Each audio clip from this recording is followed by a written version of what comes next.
Kancing yang terbuka, Su Yin hanya bisa menghela napas pasrah. Tidak tahu sampai kapan dirinya akan terjebak bersama Kim Soo Hyun. Berharap semoga saja Dae Hyun cepat kembali ke Seoul. Terima kasih, kalau begitu aku akan mengganti pakaianku terlebih dahulu, ujar Su Yin lalu menutup pintu kamar. Kamar kecil itu sudah tidak asing sebenarnya bagi Su Yin, karena beberapa kali memang pernah menginap di sana. Namun kali ini kamar ini terasa berbeda karena bukan Dae Hyun lagi yang menempati ruangannya. Su Yin masuk ke dalam kamar mandi ingin membersihkan diri terlebih dahulu. Ketika hendak membuka kancing kemeja, ia baru menyadari jika beberapa kancingnya terbuka. Jantungnya langsung berdebar dengan telapak tangan yang menutupi dadanya, semoga saja tadi Kim Soo Hyun tidak melihat belahan dadanya yang terbuka. Su Yin berpikir jika rasanya tidak mungkin membuka kancing kemejanya sendiri ketika tertidur. Selama tidak pernah terjadi hal semacam itu kecuali ada Dae Hyun di dekatnya. Jangan-jangan, Su Yin menggelengkan kepalanya, tidak mungkin adik iparnya berani melakukan hal itu. Selama ini Su Yin mengenalnya seorang pria yang sangat baik. Hanya beberapa hari ini saja mendadak sangat aneh dan berubah. Su Yin tidak ingin memikirkan yang tidak-tidak tentang adik iparnya. Ia lantas mempercepat mandinya. Setelah selesai, Su Yin meraih paper bag yang tergeletak di atas ranjang. Mengeluarkan satu persatu isi yang ada di dalamnya. Mata Su Yin terbelalak lebar ketika melihat atasan yang berwarna putih dengan bahan tipis dan transparan. Pakaian dalamnya berwarna merah yang senada. Sedangkan roknya jika dipakai agak terlalu ketat. Meski belum mencobanya tapi Su Yin sudah bisa mengetahui lekuk tubuhnya akan sangat terlihat. Apa maksud Kim Soo Hyun dengan semua ini? Su Yin meletakkan pakaian itu kembali ke atas ranjang. Ia merasa sangat tidak nyaman ketika hendak memakainya. Su Yin memutuskan untuk masuk kembali ke kamar mandi untuk menghubungi Dae Hyun. Su Yin, ada apa? Apa kau sudah pulang ke rumah? Tanya Dae Hyun yang terdengar cemas. Sayang, kapan kau pulang? Cepatlah kembali ke Seoul, rengek Su Yin. Berbicara selirih mungkin agar Kim Soo Hyun tidak mendengarkannya. Memangnya ada apa? Apa Kim Soo Hyun melakukan sesuatu yang buruk padamu? Ujar Dae Hyun dengan nada cukup tinggi. Su Yin menggigit bibir bawahnya. Ingin mengatakan semuanya tapi takut membuat mereka bertengkar. Lagi pula bisa jadi itu hanyalah sebuah pemikiran yang belum tentu benar. Tidak, aku hanya sangat rindu ingin bertemu denganmu, ujar Su Hyun karena tidak ingin suaminya merasa cemas. Tenanglah, besok mungkin aku akan pulang. Dae Hyun bisa bernafas lega mengetahui kabar Su Yin baik-baik saja. Apa kau semalam lembur bersama Kim Soo Hyun? Imbuh Dae Hyun. Dari mana kau tahu jika aku lembur? Su Yin mengingat-ingat jika tak mengatakan apapun kepada suaminya. Aku menghubungimu tapi yang menjawab justru Kim Soo Hyun. Beruntung aku tidak mengatakan kata, sayang, ujar Dae Hyun sembari berdecak kesal karena sepertinya Kim Soo Hyun sengaja mengambil kesempatan selagi dirinya tidak ada. Lalu apa yang dia katakan? Tanya Su Yin penasaran. Ia bernafas lega karena sudah mengganti wallpaper pada layar ponselnya. Jika tidak, mungkin saja saat ini sudah ketahuan. Dia mengatakan karena kau sedang bekerja dengannya, sehingga bebas melakukan apapun, ujar Dae Hyun. Lalu kenapa kau kemarin tiba-tiba mematikan sambungan video call? Imbuh Dae Hyun. Kemarin hampir saja Kim Soo Hyun mengetahui jika kau yang menelepon. Untunglah kau sudah mematikannya. Aku rasa Kim Soo Hyun sudah mulai mencurigai jika ada hubungan di antara kita, tukas Su Yin. Tidak apa-apa, lagi pula cepat atau lambat kelak dia akan tahu semuanya. Dae Hyun mencoba menenangkan Su Yin agar tidak terlalu memikirkan hal itu. Tok, tok, tok. Apa kau belum selesai? Seru Kim Soo Hyun dari luar tapi masih terdengar samar-samar hingga kamar mandi. Sayang, sudah dulu karena Kim Soo Hyun sudah memanggilku, ujar Su Yin dengan gugup. Bersabarlah, sebisa mungkin secepatnya aku akan pulang. Su Yin segera memastikan sambungan telepon lalu keluar kamar mandi. Dirinya ingin membuka pintu tapi masih mengenakan handuk sehingga mengurungkan niatnya. Tuan, tunggu sebentar, seru Su Yin sambil mondar-mandir memikirkan cara bagaimana keluar tanpa mengenakan pakaian tersebut. Su Yin sendiri merasa tidak nyaman jika memakai pakaian terlalu seksi di depan orang-orang kecuali di depan suaminya sendiri. Su Yin memutuskan mengirim pesan kepada Chang Yuan. Selama ini asisten Chang selalu pandai memilih sesuai selera Dae Hyun. Asisten Chang, tolong bawakan pakaian untukku ke ruangan Kim Soo Hyun, secepatnya karena ini darurat, tulis Su Yin kemudian mengirimkannya. Baik, Nona, balas Chang Yuan 1 menit kemudian. Tidak salah Dae Hyun memilih seorang asisten seperti Chang Yuan karena ia sangat cekatan dan bisa diandalkan. Su Yin, jika belum selesai aku ke restoran terlebih dahulu. Kau harus menyusul secepatnya, ujar Kim Soo Hyun. Iya, Tuan. Su Yin menghela nafas panjang mengetahui Kim Soo Hyun keluar dari ruangan itu. Su Yin duduk kembali di sisi ranjang menunggu Chang Yuan. Benar saja baru 15 menit, ada seseorang yang mengetuk pintu. Nona, ini aku, ujar Chang Yuan. Taruh saja di depan pintu nanti aku akan mengambilnya, seru Su Yin. Jika wanita yang mengantarnya, tidak masalah untuk keluar. Namun sayangnya itu adalah Chang Yuan. Baik, Nona. Su Yin menempelkan telinganya di daun pintu untuk mendengarkan suara langkah kaki yang perlahan menjauh. Wajahnya berbinar dan tersenyum senang ketika mendapatkan pakaian yang nyaman dan diinginkan olehnya. Pakaian yang sopan tapi sangat cantik di tubuhnya. Sepertinya mulai sekarang harus belajar dari Chang Yuan dalam memilih pakaian. Su Yin memutuskan untuk menyusul Kim Su Hyun ke restoran setelah selesai mengganti pakaiannya, karena ia juga merasa sangat lapar. Jangan sampai lambungnya lambuh. Dae Hyun pasti akan memarahinya jika sampai telat makan. Kim Su Hyun menautkan kedua alisnya ketika melihat Su Yin tidak mengenakan pakaian yang dipilihnya. Sebenarnya bukan dia yang memilih tapi pelayan toko yang mencarikannya. Ia hanya melihat jika pakaian itu berwarna putih bukannya merah. Su Yin, apa kau tidak mengenakan pakaian yang aku belikan? Kim Su Hyun menaikkan sebelah alisnya. Ada perasaan sedikit tidak suka. Maaf, bajunya kekecilan dan sempit. Aku tidak bisa mengenakannya, ujar Su Yin sembari meringis. Benarkah? Su Yin menganggukkan kepalanya. Aku sama sekali tidak tahu. Pelayan toko yang mencarikannya, ujar Kim Su Hyun dengan rasa tidak enak hati. Padahal tadi ingin jika Su Yin merasa kagum padanya. Mungkin setelah ini harus kembali ke toko baju itu untuk memberi perhitungan kepada pelayan itu. Tidak apa-apa, Su Yin bersyukur belum menceritakannya kepada Dae Hyun. Ternyata semua itu hanyalah kesalahpahaman. Bab 387 Tebakan yang tepat. Lagi-lagi malam ini Kim Su Hyun mengajak Su Yin lembur untuk yang ketiga kalinya. Tanpa memperbolehkannya untuk pulang meski hanya sekedar mengambil pakaian. Sudah berbagai macam alasan, Su Yin coba untuk katakan tapi selalu saja tidak berhasil. Dae Hyun tidak jadi pulang awal karena harus menyelesaikan pekerjaannya dengan segera. Setelah menjadi wakil, Dae Hyun justru semakin sibuk dengan pekerjaannya. Malam ini Su Yin harus pergi ke kampus karena ada mata kuliah, hanya bisa pasrah jika tidak diperbolehkan untuk pergi. Ia terus berdiri gelisah sambil mondar-mandir memikirkan cara agar bisa keluar dari jangkauan Kim Su Hyun. Su Yin, apa yang kau lakukan? Kim Su Hyun baru saja masuk ke dalam ruangan sambil membawa 2 cangkir kopi. Dahinya berkerut ketika melihat Su Yin yang berjalan ke sana kemari sambil menggigit ujung kukunya. Maaf tuan, aku mohon izinkan malam ini untuk pulang karena aku harus pergi ke kampus, bujuk Su Yin dengan wajah memelas agar Kim Su Hyun merasa iba dengannya. Kim Su Hyun memandang Su Yin sambil menimbang-nimbang untuk mengabulkan permintaan Su Yin atau tidak.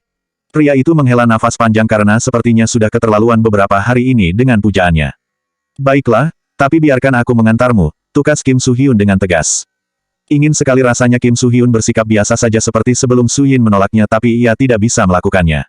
Pikirannya terus menghasut agar mengekang Su Yin agar selalu dekat dengannya. Jangan, sebaiknya aku naik taksi saja, tolak Su Yin dengan cepat. Jika Kim Su Hyun mengantarnya maka tidak mungkin bisa pulang ke villa. Sedangkan ada buku dan beberapa barang yang harus diambilnya. Kim Su Hyun mengerutkan keningnya, mencurigai ada sesuatu hal yang disembunyikan oleh Kim Su Hyun. Tidak apa-apa, pergi bersama denganku akan lebih cepat. Jika kau naik taksi maka kau akan terlambat, tukas Kim Hyun. Ia melakukannya dengan sengaja, tidak mengizinkan Su Yin pergi lebih awal agar mau tidak mau diantarkan olehnya. Su Yin hanya menghela nafas pasrah. Dilihatnya jam dinding, hanya ada waktu setengah jam untuk sampai di kampus agar tidak telat. Baiklah, Su Yin terpaksa setuju karena menolak pun sangat sulit. Sebelum berangkat Su Yin mengirim pesan kepada Chung Ho agar mengantarkan beberapa buku ke kampus. Kim Su Hyun segera mengemudikan mobilnya menembus jalanan malam yang terlihat cerah. Pikirannya terus berandai-andai jika Su Yin menjadi kekasihnya. Bayangan mereka berjalan melewati altar sambil bergandengan tangan lantas membuat bibirnya mengulas senyum tipis. Su Yin yang duduk di sebelahnya, memandang sekilas Kim Su Hyun yang tampak melamun dengan sebelah tangan yang diletakkan di pelipisnya. Ia merasa pria itu seperti bukan pria yang dulu dikenalnya. Kim Su Hyun menoleh ke arah Su Yin ketika menyadari dirinya diamati sembari menghela nafas panjang. Sejujurnya dia juga tidak ingin terlalu memaksakan kehendak seperti ini.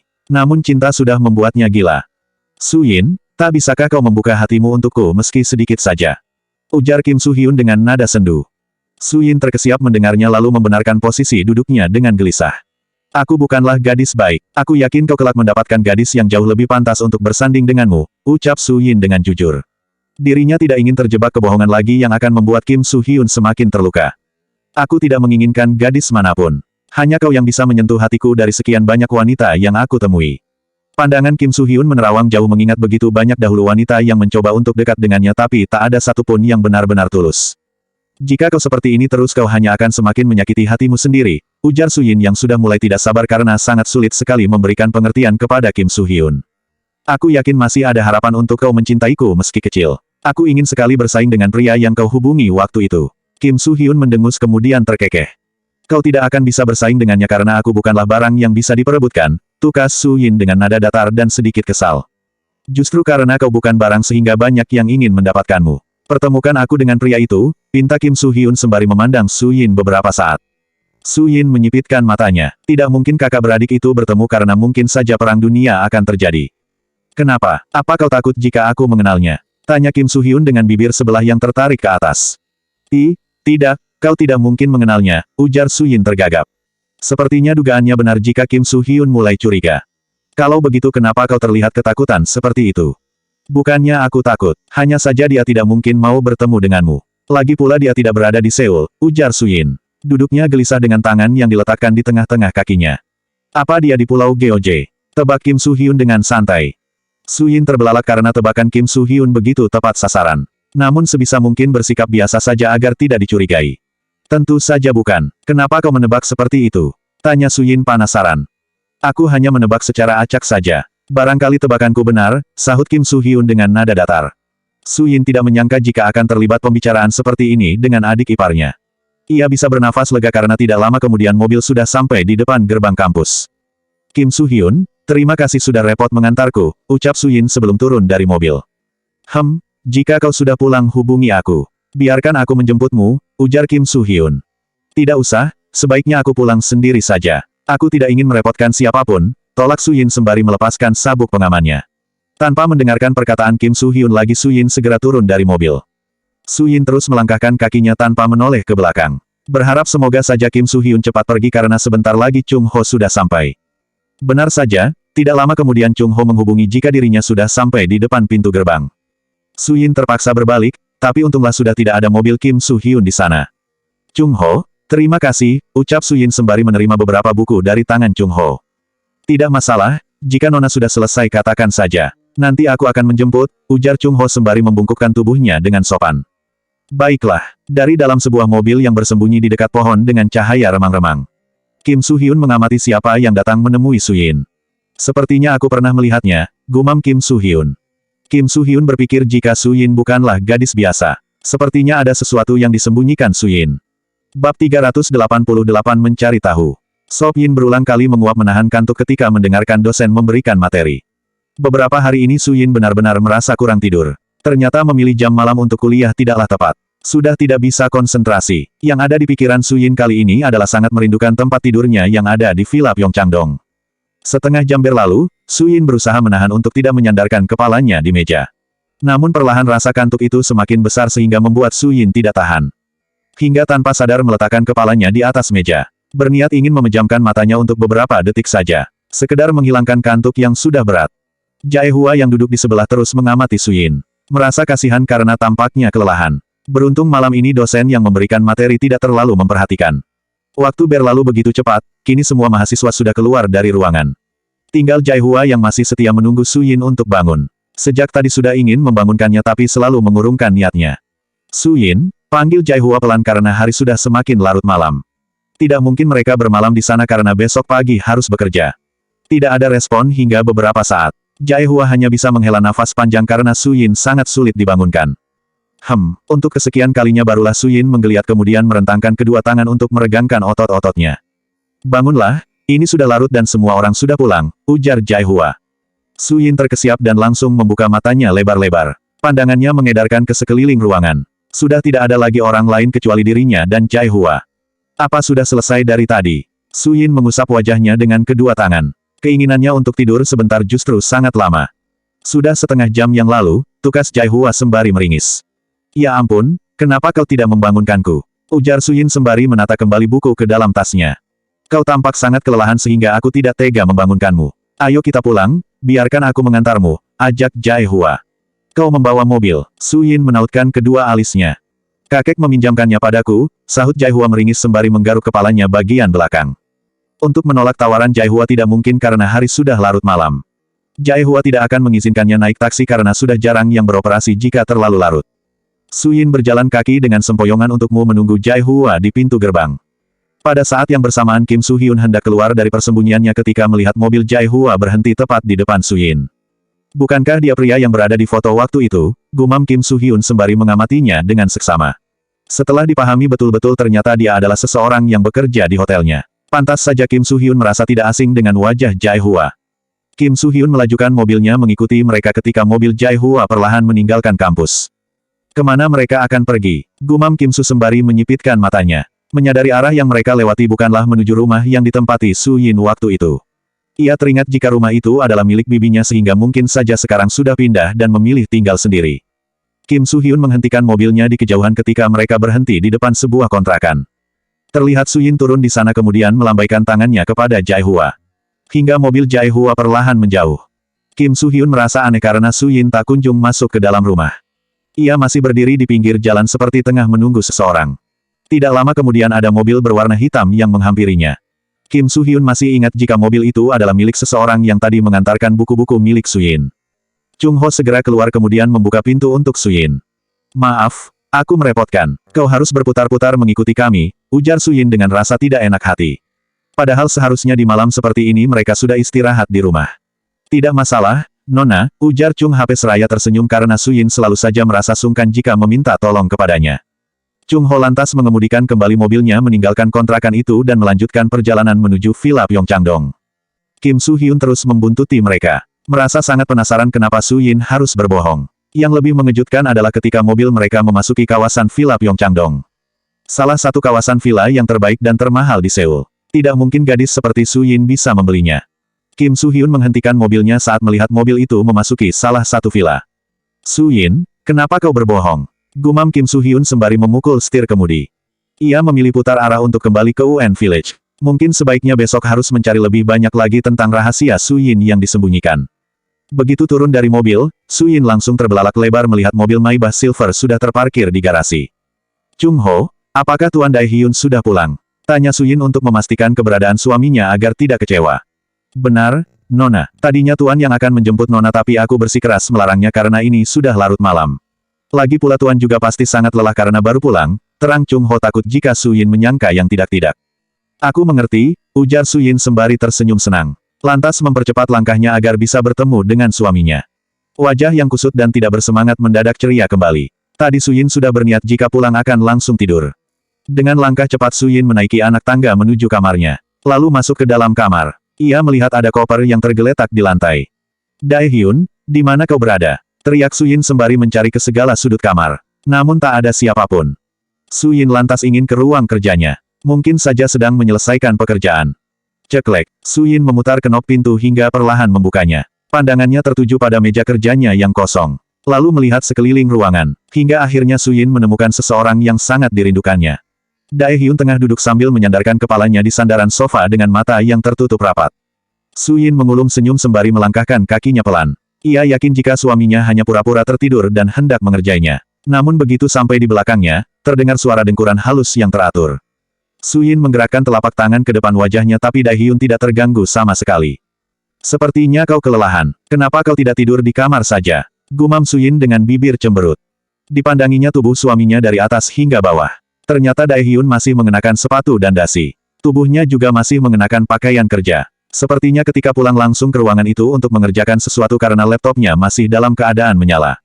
Bab 389 Sentuhan. Su Yin berjongkok kemudian melepaskan sepatu beserta kaos kaki satu persatu dari kaki Dae-hyun. Lalu meletakkannya di lantai. Lantas Su Yin ikut duduk di sofa sambil melepaskan dasi yang melingkar di leher Dae-hyun. Wajah mereka sangat dekat sehingga Su Yin bisa merasakan dengkuran nafas halus suaminya yang menerpa wajahnya. Tubuh Dae-hyun mulai bergerak sedikit ketika Su Yin hendak melepaskan dasinya karena merasa risih dengan sentuhan tangan Su Yin yang mengenai tengkuknya. Ia perlahan membuka mata sedikit, mengintip Su Yin yang sedang menyentuh dagunya.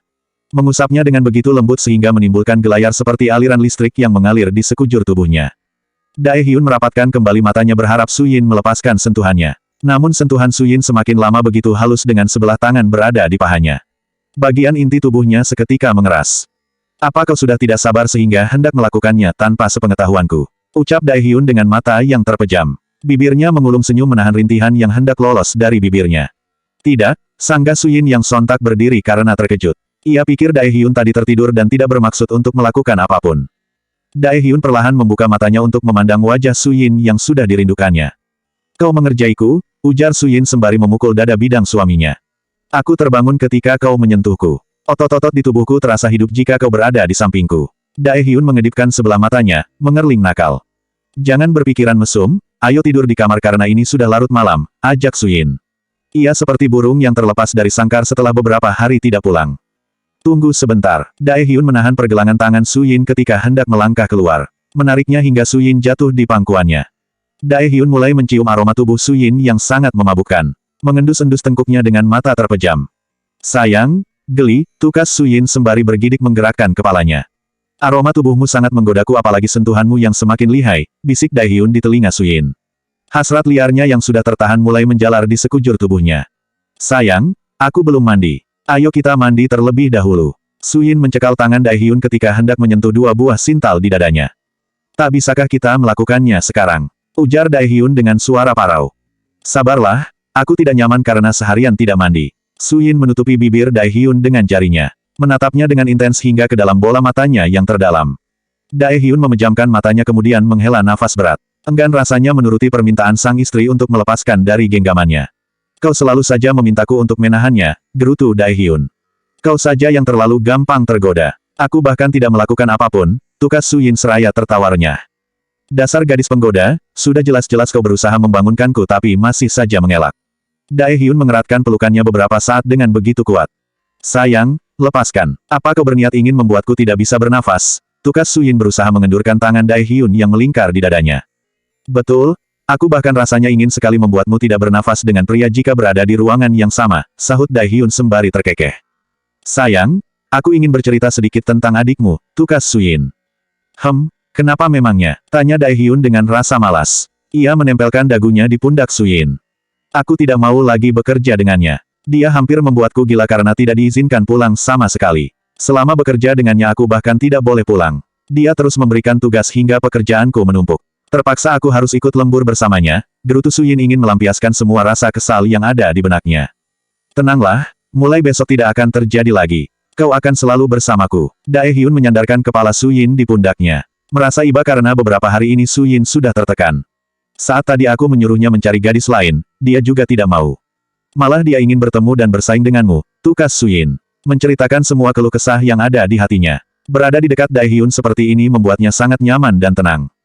Kenapa kau tidak katakan saja jika dia sering bertemu denganku? Mana mungkin aku berani mengatakannya. Sudahlah, aku ingin mandi dulu.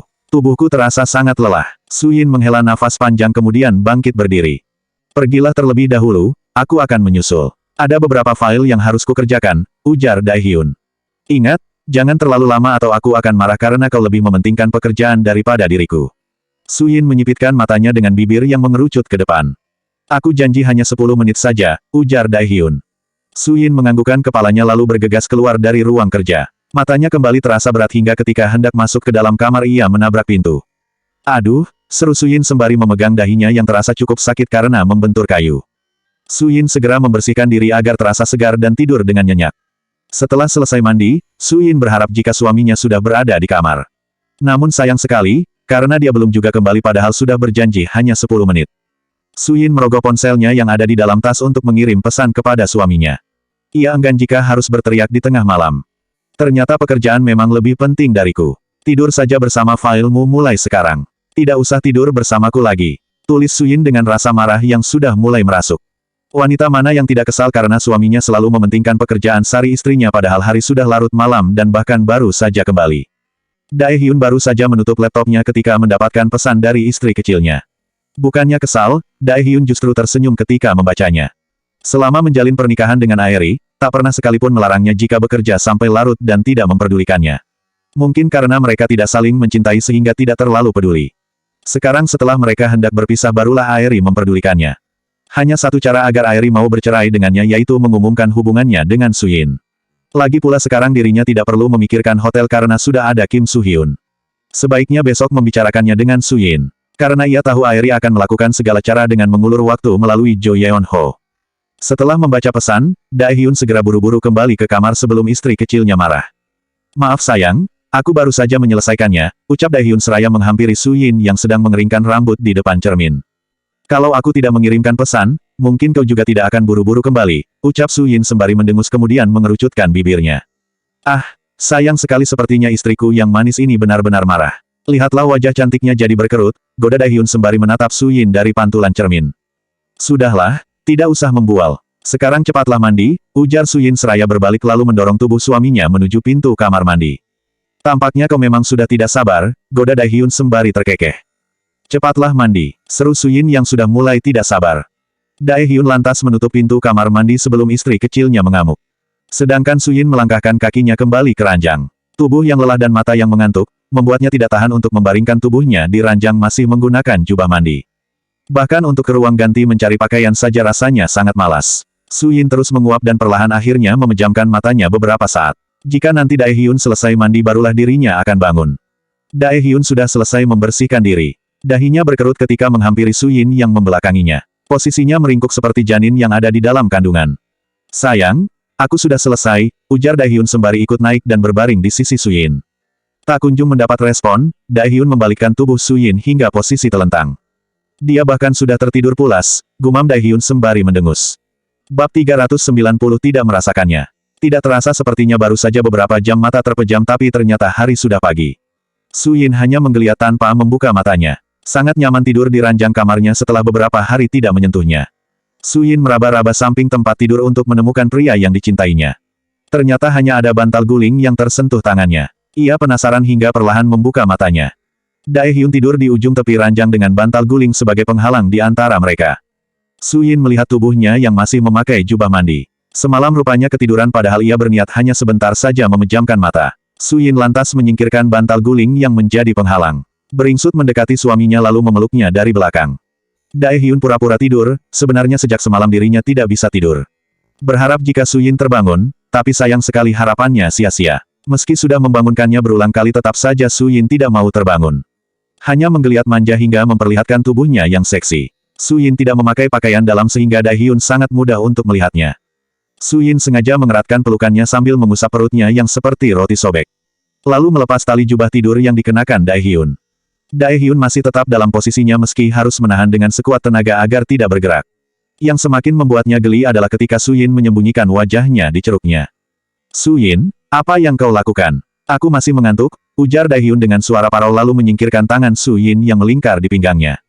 Bangunlah, sekarang sudah siang, rengek Suyin dengan nada manja dan semakin menempelkan dirinya. Bangunlah terlebih dahulu, aku masih sangat mengantuk. Dae Hyun pura-pura menggeliat sambil menguap. Sayang, bangunlah. Apa kau marah karena semalam aku tidur terlebih dahulu? Suyin menggoyangkan tubuh Dae Hyun agar terbangun. Kau semalaman membuatku tidak bisa tidur, gerutu Dae Hyun sembari memijat pelipisnya. Terpaksa membalik tubuhnya agar mereka saling berhadapan. Memangnya kenapa? Suyin menautkan kedua alisnya tanpa merasa bersalah sama sekali. Lihatlah dadamu, kau bahkan tidak menyadarinya, ujar Dae Hyun. Suyin merendahkan pandangannya melihat dadanya yang sedikit terbuka. Sekilas tidak terlihat ada sesuatu yang aneh. Ada apa dengan dadaku? Suyin mengerjap-ngerjapkan kedua matanya. Tidak menyadari apa yang terjadi. Dae Hyun mendesah panjang lalu menarik jubah mandi yang sejak semalaman digunakan Suyin. Hingga jubah itu terlepas dan tangan Dae Hyun sedikit membukanya. Arah mata Suyin kembali mengikuti arah pandangan suaminya. Alangkah terkejutnya melihat dadanya yang hampir penuh dengan bekas tanda cinta. Kulitnya terlihat memerah. Kau melakukan semua ini. Suyin menatap kedua bola mata elang milik suaminya dengan tatapan tidak percaya. Karena semalam tidak merasakan apapun. Suyin menutupi wajahnya dengan sebelah tangan. Menyadari dirinya tidur seperti orang pingsan yang tidak bisa merasakan apa-apa. Kau tidak juga terbangun meskipun bibirmu mengerang. Dae Hyun menyentuh bibir Suyin dengan jemarinya. Benarkah? Aku bahkan tidak merasakan sama sekali. Rasanya semalam ingin kugigit tubuhmu, tukas Dae Hyun dengan geram. Baru semalam tidurku sangat nyenyak. Apakah hari ini kita bekerja? Tanya Suyin. Sejujurnya tidak ingin kemanapun hari ini. Tidak usah. Keluargaku juga tidak ada yang tahu jika aku kembali karena aku selalu pulang lebih cepat dari jadwal. Hanya asisten Chang yang mengetahui semuanya. Kalau begitu sebaiknya aku mengirim pesan kepada adikmu. Suyin meraih ponselnya yang berada di atas nakas. Tuan, hari ini aku izin tidak masuk karena ada jadwal kuliah pagi. Tugasku juga menumpuk, tulis Suyin sebelum akhirnya menekan tombol send. Sayang, aku ingin mengakui hubungan kita di depan banyak orang, tukas Dae Hyun mengutarakan isi hatinya semalam. Hubungan apa? Suyin belum mengetahui arah pembicaraan mereka. Rasanya terlepas dari air itu sulit karena dia akan mengulur waktu dengan alasan Jo Yeon Ho. Kau tahu, aku sangat lemah jika mengenai putraku. Dae Hyun menatap mata Suyin dengan sendu. Sedih karena belum bisa menepati janjinya. Pasti mereka akan menyalahkanku, ucap Suyin sambil berdecak. Meskipun aku bercerai dengan Airi baru mengatakan hubungan kita. Tetap saja mereka akan berpikiran jika kau merebutnya dariku karena kita sudah lama bersama. Dae Hyun berpikir jika mengatakan nanti atau sekarang efeknya akan sama saja. Aku takut semua orang akan membenciku, ucap Su Yin sembari menggigit bibirnya. Percayalah, semuanya akan baik-baik saja. Semuanya itu butuh pengorbanan. Daehyun merengkuh wajah Su Yin lalu mengecup kedua bola mata indahnya secara bergantian. Jujur saja jika Su Yin merasa takut, karena kembali terngiang-ngiang bayangan masa lalu di telinganya. Aku akan membuat mereka menutup mulut dengan kekuatan cinta kita. Daehyun tersenyum hangat agar mampu menenangkan Su Yin. Banyak juga orang yang terang-terangan memiliki dua istri. Meski mungkin akan membuat keluargaku kesal tapi sekarang tidak perlu risau karena tidak ada lagi hubungannya dengan hotel. Hotel sepenuhnya sudah tanggung jawab Kim Soo-hyun. Mungkin sebentar pasti dia akan didesak untuk segera menikah, imbuh Daehyun. Kemarin aku bertemu dengan Yeon Ho. Dia memandangku sangat sinis dan seperti ketakutan. Sepertinya Airi mengatakan sesuatu yang buruk tentang diriku, ujar Su Yin. Teringat kembali tatapan mata Jo Yeon Ho yang tak seperti biasanya. Aku sudah bisa menduganya. Airi memang sengaja melakukannya karena kami membuat sebuah perjanjian. Perjanjian, Su Yin menautkan kedua alisnya. Airi akan melepaskan aku dan Jo Yeon Ho pergi dengan satu syarat. Wanita yang menikah denganku harus dekat dengan Yeon Ho, terang Daehyun sedikit. Tak disangka jika Airi melakukannya terlalu jauh. Aku mengerti, mungkin aku juga akan melakukan hal yang sama dengannya. Seorang wanita pasti sulit untuk melepaskan hak asuh kepada pria. Hatinya pasti tidak akan tenang karena takut penggantinya seorang wanita yang jahat. Su Yin mencoba untuk bijak meski tidak tahu maksud tujuan Airi melakukannya. Entahlah. Namun sepertinya tujuan kalian itu berbeda, karena Airi bukan wanita sebaik dirimu. Daehyun menghela nafas berat. Sudahlah, tidak usah membicarakannya lagi. Katakan kenapa kau membangunkanku, imbuh Daehyun. Ia tidak ingin membicarakan hal lain di saat mereka baru bertemu.